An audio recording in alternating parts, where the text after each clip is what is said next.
అధ్యక్ష నమస్కారం. ఈరోజు కుమారి లాస్య నందితి గారి సంతాప సభ జరుపుకోవటం చాలా విచారకరం.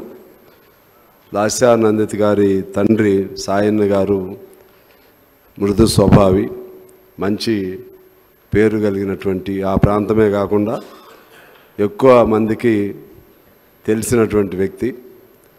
వారి పేరుతోనే ఆయన మరణించిన తర్వాత ఆ కుమార్తెకు పోటీ చేసే అవకాశం బీఆర్ఎస్ పార్టీ ఇవ్వటం, ఆమె అత్యధిక మెజార్టీతో గెలవటం జరిగింది.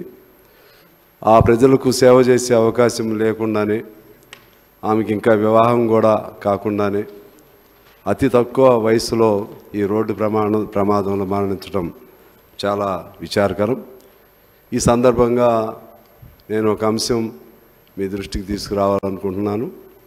ఈ రోడ్డు ప్రమాదాల్లో ఎక్కువ మంది యువకులు అనేక విలువైనటువంటి జీవితాలు కోల్పోవటం మనం చూస్తూ ఉన్నాం. ముఖ్యంగా ఆర్ఆర్ రోడ్డుకు సంబంధించి ఇటువంటి ప్రమాదాలు చాలా జరుగుతూ ఉన్నాయి. మన పెద్దలు కోమటిరెడ్డి వెంకటరెడ్డి గారు తనయుడు కానీ ఇంకా చాలామంది మరణిస్తూ ఉన్నారు.